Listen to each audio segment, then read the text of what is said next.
mengucap syukur kepada-Mu Bapa yang baik, bahwa perhatian dan kasih sayang Tuhan tidak pernah berubah, dulu, sekarang, bahkan sampai selama-lamanya. Kalau detik pagi hari ini kami berdiri dalam mezbah-Mu, dalam hadirat-Mu ini semua karena anugerah Tuhan.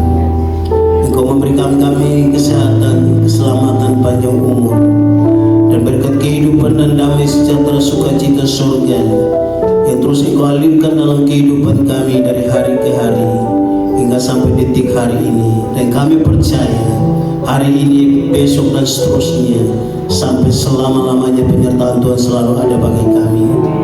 Terima kasih Bapa di surga, terima kasih Tuhan Yesus. Kesempatan ini juga kami rindu untuk disegarkan, dikuatkan lewat kebenaran firman-Mu setelah kami memuji dan menyembah Tuhan. Dan biarlah firman-Mu ini dapat meneguhkan setiap kami, menguatkan kami, sehingga firman ini terus menuntun langkah hidup kami, membawa kami kepada kemenangan demi kemenangan, kepada satu pertolongan demi pertolongan oleh karena firman-Mu. Terima kasih Bapa di surga. Sekali lagi kami serahkan ruangan pemberitaan firman Tuhan ini ke dalam tangan Tuhan Yesus. Tuhan mengambil alih dalam pelayanan firman ini. Berikan kami hikmat dan pengertian, kemampuan untuk mencerna dan memahami dengan baik. Roh Kudus menolong kami sehingga kami boleh dapat menerima, menyimpan firman ini dalam lubuk hati kami yang dalam. Firman ini bertumbuh dalam hidup kami dan berbuah dan semakin menyenangkan, mempermuliakan Tuhan. Di dalam nama Tuhan Yesus Kristus kami siap mendengarkan firman-Mu. Yang siap mendengarkan firman Tuhan sama-sama katakan amin. Ya, puji Tuhan. Shalom. Sekali lagi shalom. Ya, puji Tuhan. Terima kasih untuk Bapak Ibu Gembala Sidang yang mempercayakan kepada saya untuk menyampaikan renungan firman Tuhan pada kesempatan pagi hari ini. Kita doakan supaya Bapak Gembala Sidang kita segera pulih untuk bisa kembali melayani. Bapak Ibu yang dikasihi oleh Tuhan, saya tidak perlu perkenalkan karena sering di sini, jadi tapi supaya ada yang belum kenal, nama saya Alexander Lande, berasal dari Nusa Tenggara Timur, tapi tinggal di Solo, ya, di Ciberejo, di belakang terminal, ya, belakang Wisma Dewa-Dewi, gitu ya. Dan saya melayani sidang di sana, merintis ya baru sekitar 10 tahun di situ. Sebelumnya di daerah Tanggul Utara Terminal, pelayanan di situ, tapi karena itu pinggir sungai, itu adalah milik pemerintah pengairan, sehingga tahun 2017 itu relokasi dan itu ditempatkan di Polokarto, Sukoharjo, dan semua jemaat ada sekitar 30-an semua ikut relokasi, ya, relokasi ke Polokarto, sehingga saya harus buka pelayanan baru lagi di belakang terminal mulai tanggal 2017, ya, 2017 itu kita mulai baru pelayanan di sana. Jadi ini udah mau masuk 10 tahun di Ciberejo, dan ini dipercayakan Tuhan jemaat ya sedikit, ya kurang lebih sekitar 40-an gitu ya, yang Tuhan percayakan untuk bisa melayani. Dan Bapak Ibu yang dikasihi oleh Tuhan, saya punya istri satu saja dan tidak akan tambah. Puji Tuhan dikaruniai anak 4 gitu ya, jadi 4. Pertama cewek, kedua puji Tuhan cewek juga, ketiga puji Tuhan cewek juga. Nah, orang bilang sudah cukup. Nah, gitu ya. Atau kalau orang timur itu kalau belum ada cowok, wah harus kejar terus katanya. Akhirnya dikejar. Ya ternyata yang keempat anak cowok, kita baru usia 3 tahun. Ya, jadi dikaruniai anak 4. puji Tuhan bertumbuh dengan sehat hingga saat ini. Puji Tuhan. Kita langsung pada firman Tuhan. Tema renungan firman Tuhan yang saya sampaikan pada pagi hari ini adalah orang damai. Ya, apa Bapak Ibu? Orang damai. Tepuk sebelah kiri kanan, katakan kita orang damai gitu ya. Ya, kita orang damai. Jadi kalau di luar ojo padu gitu ya. Jangan berantem gitu ya. Kita orang damai ya. Amin. Amin. Puji Tuhan. Saja untuk kita baca firman Tuhan.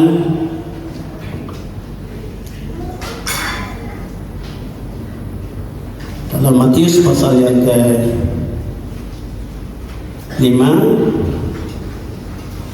ayat yang ke-9, kita akan baca bersama-sama dengan suara yang banter, minimal kita sendiri bisa mendengar suara kita. Matius pasal 5 ayat yang ke-9, 1, 2, 3. Berbahagialah orang yang membawa damai, karena mereka akan disebut anak-anak Allah. Ya, saya sekali lagi bacakan. Berbahagialah orang yang membawa damai, karena mereka akan disebut anak-anak Allah. Bapak Ibu saudara yang dikasih oleh Tuhan, jadi orang damai berarti hidupnya damai, tidak mau bikin masalah, tidak mau memperpanjang masalah hanya cukup singkat gitu ya, nggak usah diperpanjang, karena diperpanjang tambah abot gitu ya, tambah berat, kasihan gitu ya. Jadi Bapak Ibu saudara yang dikasih oleh Tuhan, saya langsung kepada materi bahwa salah satu ciri orang damai, salah satu ciri orang damai ya, selalu ada pintu maaf ya dalam hatinya. Itu adalah salah satu ciri yang ingin saya sampaikan. Ciri yang lain nanti berikut tahun depan barangkali ya. Ya. Jadi salah satu ciri orang damai adalah seorang yang punya pintu maaf dalam hatinya. Ya.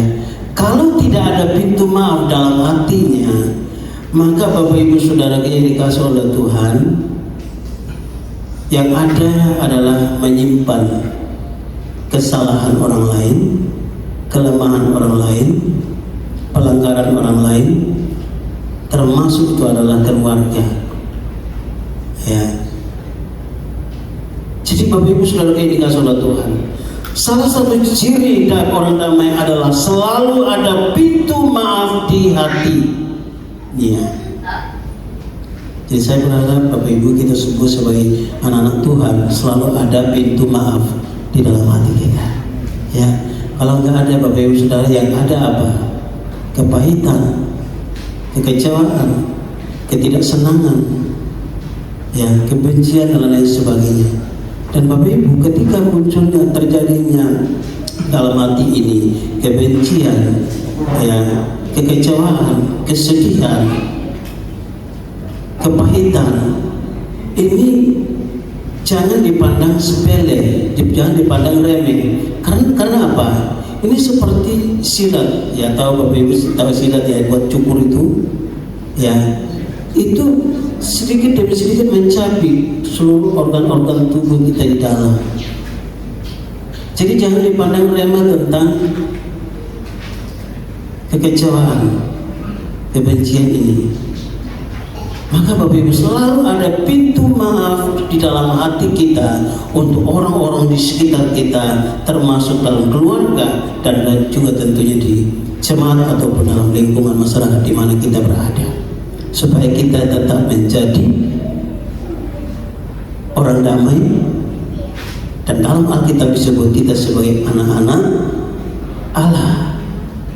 Ya. Jadi Bapak Ibu Saudara yang dikasih oleh Tuhan, itu adalah ciri pertama yang saya sampaikan. Salah satu ciri orang damai adalah selalu ada pintu maaf di hatinya. Karena ketika kita membuka pintu maaf bagi orang yang melakukan kesalahan, pelanggaran terhadap kita, maka Bapak Ibu, kita juga akan mendapatkan banyak pintu yang terbuka. Katakan amin. Ketika kita membuka pintu hati, pintu maaf bagi orang lain, bagi kesalahan keluarga kita, kesalahan siapapun, maka kita juga akan memperoleh banyak pintu yang terbuka. Tentunya pintu berkat, ya, pintu kebahagiaan, pintu sukacita, itu juga yang akan kita peroleh. Tetapi selama kita menutup diri, Bapak Ibu Saudara, tidak mau memaafkan kesalahan orang lain, Tuhan Yesus sendiri katakan, kalau kamu tidak mau mengampuni, memaafkan kesalahan orang lain, Bapamu di surga tidak akan. Kan gitu. Mari Bapak Ibu Saudara dikasih oleh Tuhan. Di sini dalam Alkitab katakan bahwa berbahagialah atau diberkatilah orang yang membawa damai, karena mereka akan disebut anak-anak Allah. Ya. Berbahagialah atau diberkatilah orang yang membawa damai,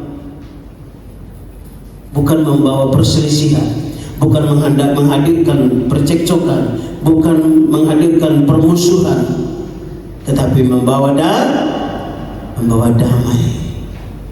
Ya, kehadiran kita selalu membawa damai. Dimanapun kita berada, nanti kalau sesama Jumat ketemu, hei kita orang damai, kita kan tos-tosan, hei kita orang damai. Ya, tidak ada masalah Bapak Ibu Saudara. Berkat itu luar biasa. Bapak Ibu, saya bukan orang yang punya rumah aja kita sewa, tetapi kami menjaga kehidupan rumah tangga ini dengan enjoy. Bukan karena hebatnya saya, enggak, tapi bagaimana kita mau menghidupi firman Tuhan. Ya, jadi Bapak Ibu Saudara yang dikasih oleh Tuhan, sekalian katakan bahwa mengapa kita harus memiliki pintu maaf?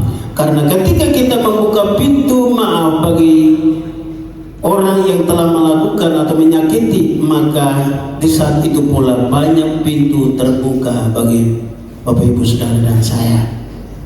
Ya. Jadi Bapak Ibu, cara yang mudah untuk memaafkan adalah, saya kasih beberapa tips untuk kita bisa renungkan bersama-sama. Cara mudah memaafkan orang adalah yang pertama, sadar bahwa semua orang sudah berbuat dosa.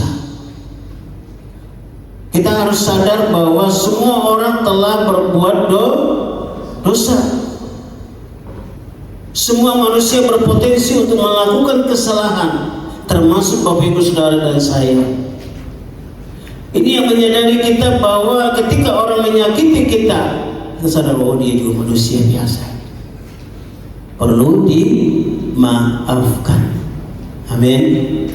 Coba Bapak Ibu kita justru melawan, kita melawan benci, kemarahan, melawan kemarahan, ya, akhirnya beradu fisik dan permusuhan. Apa yang terjadi? Tentunya kita tidak hidup damai. Kebahagiaan tidak akan kita miliki, sukacita tidak akan kita miliki, ketenangan dan kenyamanan tidak akan kita miliki. Yang ada adalah kekecewaan, kesedihan, dan bahkan kebencian. Dan itu hati-hati, ini akan menyebabkan kita mengalami sakit penyakit. Tuhan mau agar kita sehat. Amin. Tuhan mau agar kita ini sehat, umatnya itu sehat dan terus mau melayani Tuhan, mempermuliakan Tuhan. Ya, hal ketidak memaafkan itu adalah penyakit dalam hidup kita. Maka kita harus singkirkan penyakit-penyakit ini. Ya, singkirkan ego kita. Kita mau memaafkan, punya hati, punya pintu maaf bagi orang yang melakukan kesalahan. Ya, nah ini, mari Bapak Ibu, sekalipun itu kita melakukan kesalahan, kita harus tahu firman Tuhan bahwa semua manusia telah berbuat dosa. Dalam Roma pasal 3 ayat 23, semua manusia, semua orang telah berbuat dosa dan telah kehilangan kemuliaan Allah. Semua manusia, tidak ada satupun. Maka ini mendasari kita bahwa ketika seseorang yang telah melakukan kesalahan menyakiti hidupmu, maka kita sadar bahwa dia juga manusia, punya potensi jatuh dalam dosa, melakukan kesalahan. Kita perlu memaafkan dia, kita melepaskan pengampunan, maaf kepada dia, kita membuka hati. Tapi bukan berarti menerima kesalahannya, tidak, tetapi menerima dia kembali sebagai orang yang berdosa, sama seperti kita, sehingga apa? Terjadi pemulihan, baik si anak, si orang tersebut maupun kita. Kalau enggak,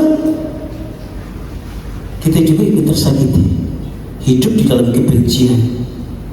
Ya, pertanyaannya sampai kapan kita hidup di dalam kebencian?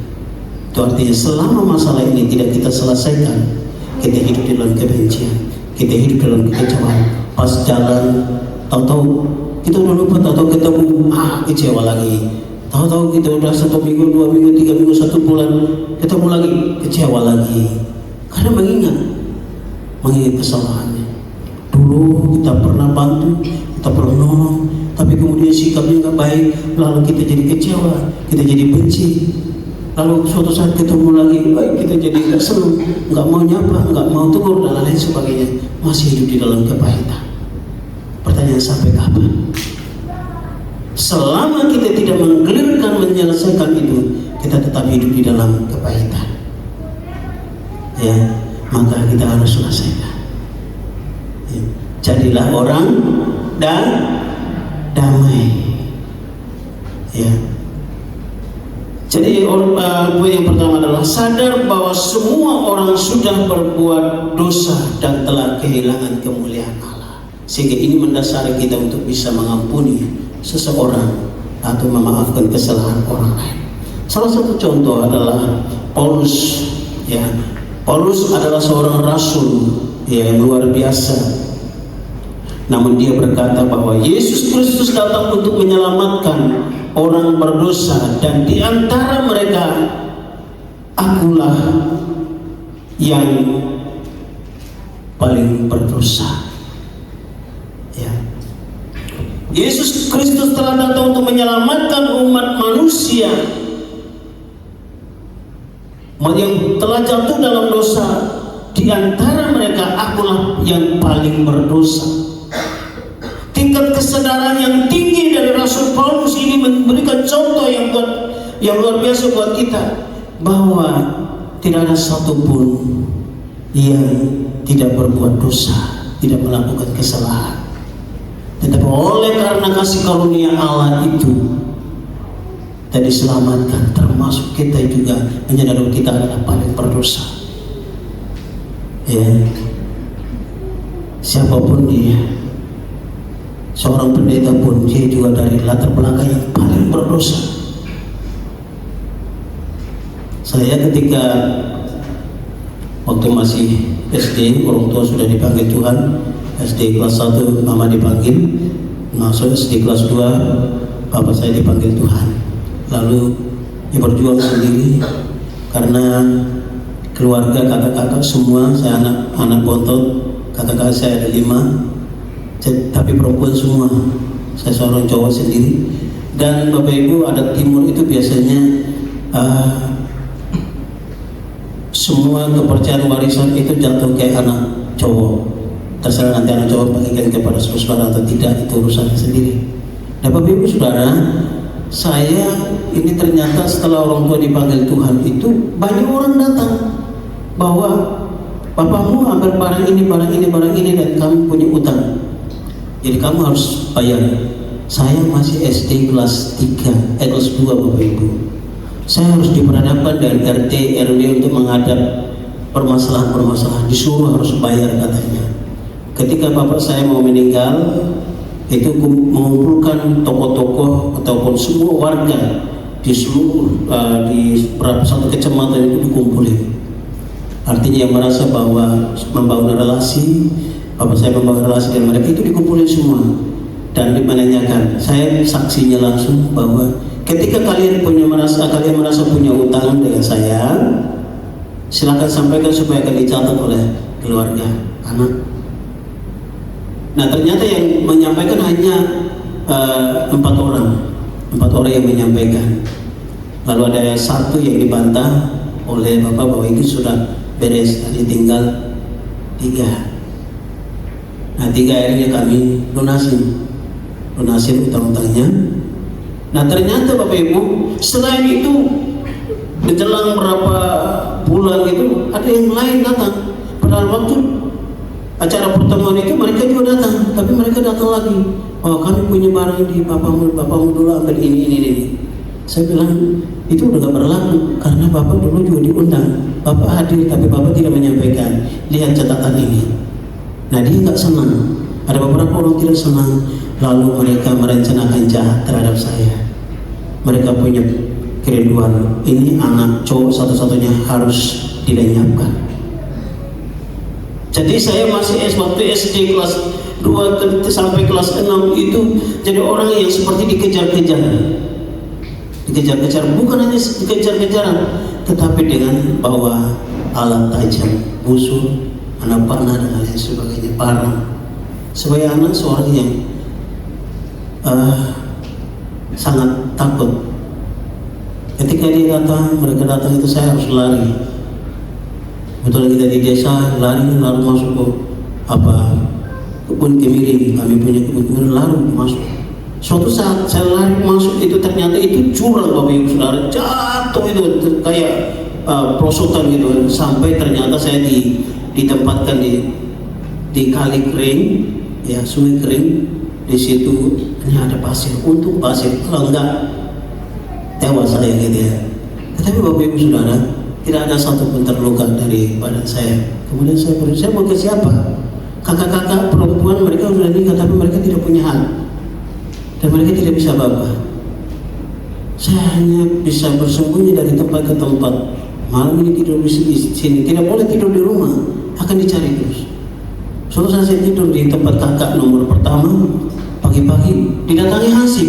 Anak baru SD kelas 2 didatangi hansip, bawa surat bahwa saudara akan menghadap kepala desa, akan mempertanggungjawabkan ini. Saya bilang saya siap hadir. Anak kecil. Akhirnya saya datang sore jam 6 sore. Jadi saya datang jam 6 sore. Ternyata Bapak Ibu yang mengadu ke sana itu ternyata anaknya kecelakaan. Dan saya bilang saya nunggu sampai kalau ini tidak datang maka selesai masalahnya. Saya jangan dipanggil lagi. Saya dari usia seperti itu bisa berbicara demikian dan ternyata selesai. Sekretaris Pak Desa juga bilang, ya udah kamu nunggu dulu sampai jam 9. Saya nunggu sampai jam 9 malam nggak datang, selesai masalah. Tapi tidak sampai di situ, dikejar terus. Jadi ini akhirnya dalam diri saya ini penuh dengan kebencian, balas dendam. Jadi ketika saya sekolah di Kupang, saya sudah merancangkan segala sesuatu bahwa saya akan membalas orang-orang ini. Ya. Lalu ternyata Tuhan punya kehendak lain. Saya setelah SMA langsung ke Jawa, kerja di Jawa, di Solo, kemudian lanjut kuliah. Dan Tuhan tidak berkenan untuk saya ke sana karena apa? Sangat berpotensi untuk kembali bisa menunjukkan balas dendam. Jadi Tuhan, sampai saat ini saya kan pingin, Tuhan saya pingin pulang dulu, tapi Tuhan belum izinkan. Ya, mungkin hati belum beres sekali gitu ya. Jadi Tuhan belum izinkan untuk saya pulang. Saya udah punya anak 4 ini belum pulang. Ke Kalimantan udah berkali-kali, ke tempat istri berkali-kali, tapi ke timur belum. Jadi Bapak Ibu Saudara yang dikasih oleh Tuhan. Padahal waktu tahun 2004 saya pulang, mereka yang dulu kejar-kejar itu datang dan tersungkur. Dipikirnya saya ingin balas. Enggak, saya nggak balas. Saya nggak mikir juga harta kekayaan warisan orang tua, tanah dan juga sumber daya alam saya tidak akan ambil sedikit pun. Dan sekarang dikelola oleh kakak-kakak semua keluarga. Saya juga tidak minta 1%. saya mau belajar hidup dalam iman kepada Tuhan. Ya, jadi Bapak Ibu Saudara yang dikasihi oleh Tuhan, mari jangan menimbulkan kepahitan dalam dirimu ketika ada orang yang melukai hatimu. Ya, berikan peluang pintu maaf bagi mereka. Yang poin yang kedua, ya. Jadi Bapak Ibu Saudara yang dikasihi oleh Tuhan, 1 Timotius 1 ayat yang ke-15, bacakan dulu untuk meneguhkan poin yang pertama tadi.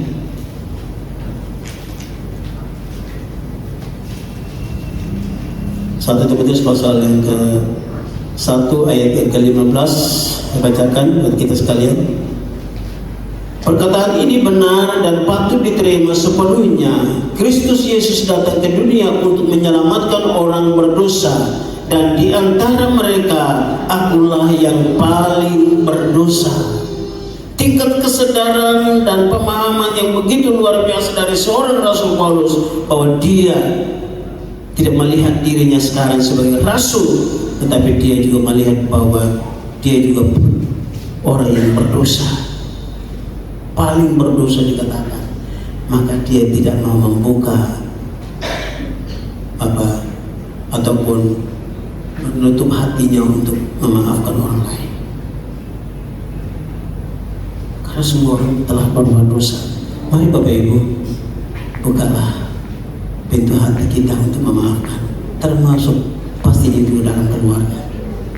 Anak-anak kita, istri atau suami, tingkat keruwetannya, ya, istri barangkali cerewet di tanggal tua gitu, biasanya orang cerewet siti gitu ya. Siti mulai masaknya mungkin agak hambar karena ini tanggal tua. Lalu suami, "Ma, ini kok tawar?" "Ya kamu tahu nggak, ini tanggal tua loh," gitu. Nah ini, tapi ini kadang-kala hal yang sepele, tapi kalau tidak dipahami dengan baik, ini akan menimbulkan kepahitan dalam diri. Ya. Poin yang kedua, orang bersalah justru menyadarkan kita. Ya. Orang yang bersalah terhadap kita justru menyadarkan kita. Ya, kita perlu memahami bahwa orang yang melakukan kesalahan kepada kita justru menyadarkan kita bahwa kita juga orang berdosa. Jadi ketika istri misalnya melakukan kesalahan, itu menyadarkan kita bahwa ternyata dia juga manusia, mudah melakukan kesalahan, kekeliruan. Ayo kita ampuni, memberikan maaf kepadanya. Ya, itu jauh lebih penting. Kesadaran kita akan keberadaan kita sebagai orang-orang yang potensi melakukan kesalahan. Saya akan bacakan dari Roma pasal 3 ayat 9. Roma pasal 3 ayat 9. Begini bunyi firman Tuhan. Jadi bagaimana? Adakah kita mempunyai kelebihan daripada orang lain? Sama sekali tidak. Sebab di atas telah kita tuduh, baik orang Yahudi maupun juga orang Yunani, bahwa mereka semua ada di bawah kuasa dosa. Ayat yang ke-18 sampai ke-18. Seperti ada tertulis, tidak ada orang benar, tidak ada yang benar seorang pun tidak. Tidak ada seorang pun yang berakal budi, tidak ada seorang pun yang mencari Allah. Semua orang telah menyeleweng mereka. Semua orang telah menyeleweng mereka, semua tidak berguna. Tidak ada yang berbuat baik, seorang pun tidak. Kerongkongan mereka seperti kubur yang ternganga. Lidah mereka merayu-rayu, bibir mereka mengandung bisa. Mulut mereka penuh dengan sumpah serapah, kaki mereka cepat untuk menumpahkan darah. Keruntuhan dan kebinasaan mereka tinggalkan di jalan mereka, dan jalan damai tidak mereka kenal.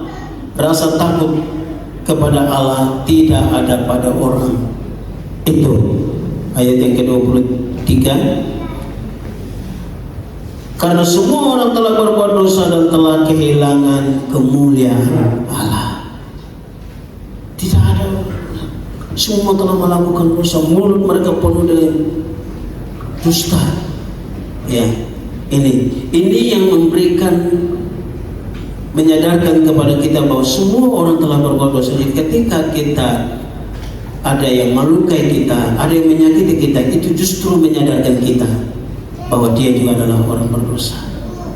Maka Bapak Ibu Saudara, ketika mulai keluarga, ngomong saja keluarga dulu lah, mulai istri ataupun anak melakukan kesalahan, ketika kesadaran kita, pemikiran kita mulai berjalan, dia juga manusia biasa. Maka jangan menyimpan kesalahan istrimu, jangan menyimpan kesalahan suamimu, jangan menyimpan kesalahan anakmu, jangan menyimpan kesalahan orang tuamu dalam hatimu. Tetapi bukalah hatimu, pintu hatimu untuk memaafkan. Ya. Memaafkan. Kalau kita memaafkan, itu memberikan kemenangan, kebebasan, kemerdekaan, kedamaian bagi setiap kita, baik mereka yang melukai kita maupun kita yang terluka. Kita mengalami, sama-sama mengalami kemerdekaan, kedamaian dalam hidup ini. Ya, jadi sekali lagi, jadilah orang damai. Lebih apik, lebih enak, lebih nyaman hidup ini. Sehingga apa, kita menikmati apa adanya dengan pengucapan syukur.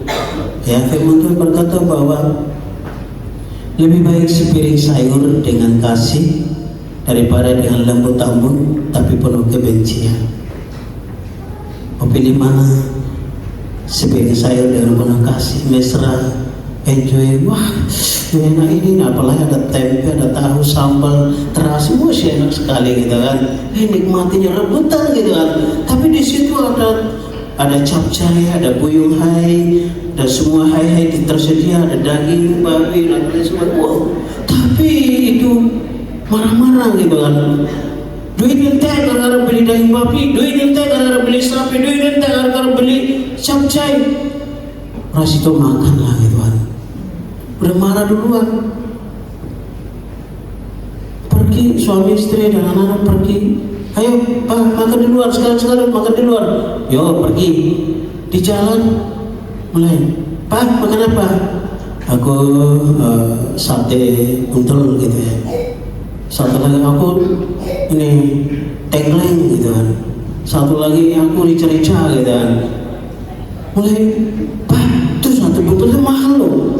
Oh, tengkleng juga mahal. Hai, seharinya sebelum makan tengkleng udah darah tinggi duluan gitu kan.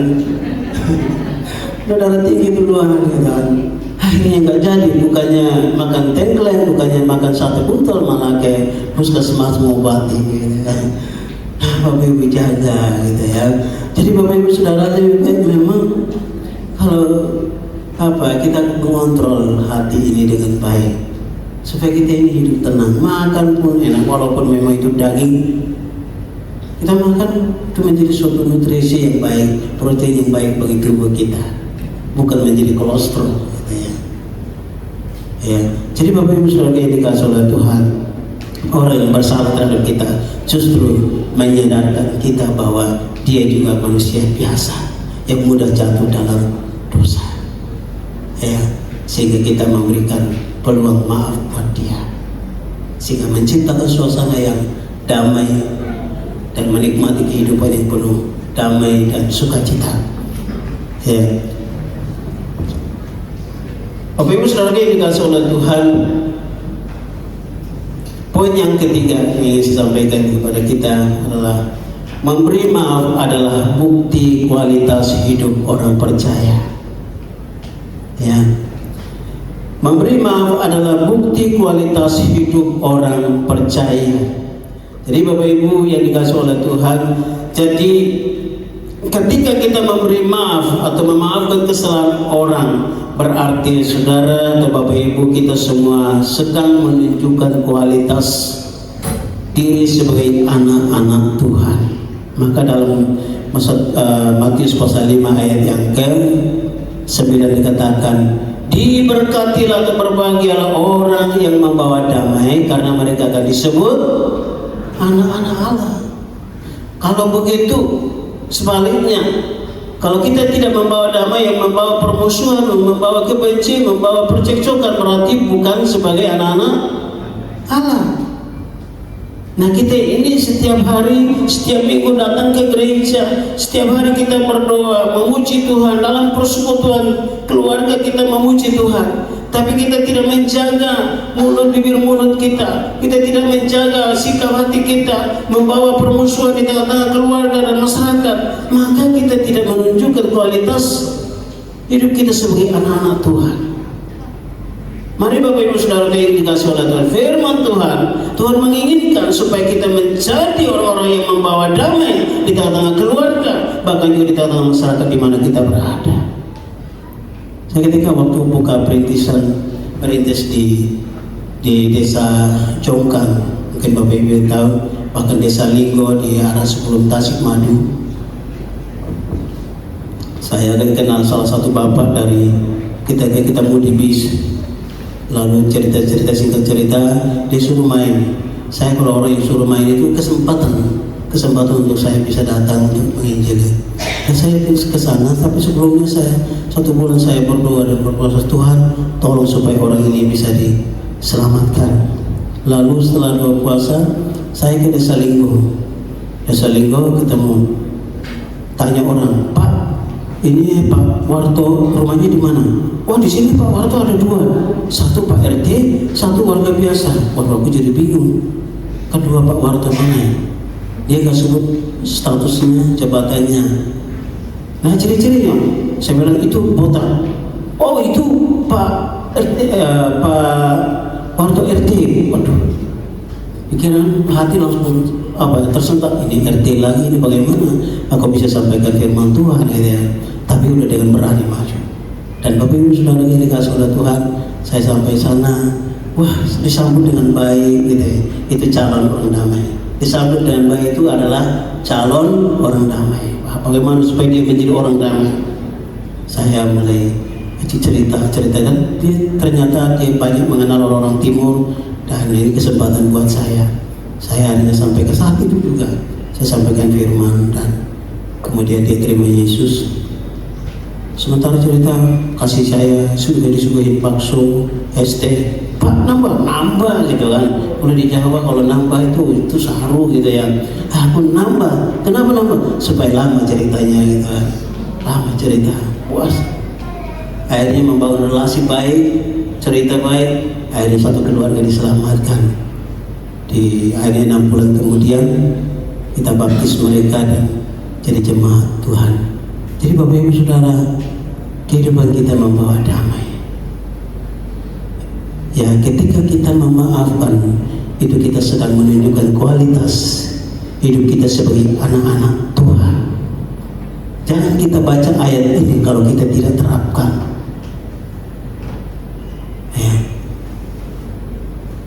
Ayat ini luar biasa loh saya, Bapak Ibu yang dikasihi oleh Tuhan. Diberkatilah orang yang membawa damai, karena mereka akan disebut anak-anak Allah.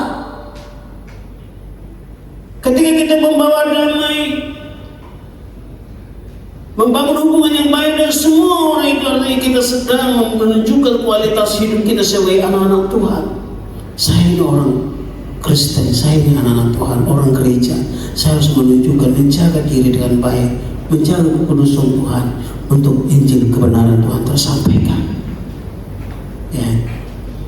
Kebenaran Kristus itu ada dalam diri kita. Tanpa kita sampaikan, mereka udah ngerti dia orang Kristen. Ya. Ketika kita baru hadir, dia sudah senang. Saya baru pergi dengan Bapak Ibu, saya ketemu dengan Pak tukang beca, namanya Pak Sumadi. Ketemu terus cerita-cerita, singkat ceritanya saya sampaikan firman. Ya, saya ceritanya tentang Adam, silsilah Adam itu hubungannya nanti sampai kepada Yesus Kristus gitu ya. Itu tak cerita gitu. Dia dengar, entah ngerti atau tidak, yang penting tak cerita gitu. Nah, sampai kepada pengorbanan gitu kan. Nah, tapi yang penting sendiri adalah pertama calon orang damai. Wah, senang terima cerita. Akhirnya sampai dia terima Yesus. Terima Yesus, puji Tuhan ya, sampai saat ini. Bapak Ibu, dia kalau pulang ke rumahnya kacangan Boyolali. Dia kalau pulang balik itu selalu bawa sayuran banyak sekali, kates lah, singkong lah, dan semua macam-macam buah-buahan, sayur-sayuran bawa. Kebetulan dulu kita masak juga untuk jemaah, jadi saya tidak perlu keluarin biaya. Pak, harus ku dapat sayuran dari mana? Saya bilang, ini puji Tuhan, berkat Tuhan. Jadi mari kita menciptakan diri kita sebagai anak-anak Tuhan yang menjaga kehidupan hidup kita sebagai anak-anak Tuhan, sehingga Injil tersampaikan melalui diri kita dan semakin banyak orang diselamatkan. Kita adalah orang-orang damai. Tujuan adalah kedamaian ini terus terimpartasikan. Kepada kedamaian itu harus terimpartasikan kepada orang-orang lain. Maka banyak orang akan mengenal Kristus. Ya, jadi Bapak Ibu dikasih oleh Tuhan, mari kita belajar bersama-sama dalam khotbah Yesus di bukit, ya, bahwa kalau kamu mengasihi sesamamu, ya, mengasihi orang yang mengasihi kamu, apalah untungnya, kan gitu. Tapi bagaimana Tuhan Yesus katakan, bagaimana kamu bisa dapat mengasihi orang yang menyakitimu? Arti mengasihi orang yang dikatakan musuhmu. Mengasihi orang yang dikatakan musuh kita itu ringan atau berat? Ini berat. Jangankan mau mengasihi, mau lihat wajahnya aja, nggak mau gitu. Tetapi itu ya Tuhan mau, bagaimana kita bisa mengasihi musuh kita. Maka Bapak Ibu, ketika yang dihianati, dilecehkan, kita hanya katakan kebenaran akan tetap muncul sebagai kebenaran. Jangan kita mencari pembelahan diri, tidak ada gunanya. Tapi ketika Tuhan yang bertindak, dia akan mau membuka semuanya sampai menelanjangi. Jadi Bapak Ibu, ternyata memaafkan, pintu maaf itu jauh lebih baik membuat hidup kita tenang, damai, segar, ya, sehat. Ya, jadi jangan menyimpan kepahitan, kekecewaan dalam hatimu, karena itu akan menimbulkan penyakit-penyakit besar, kronis dalam dirimu. Obatinya susah. Ya, mari ciptakanlah suasana yang aman, jadilah orang damai, dalam keluarga, masyarakat, berjemaah, dan dimanapun kita berada. Amin Bapak Ibu. Thank you Jesus for your love, for your mercy from above. You have never let me go. You're the strength within my soul.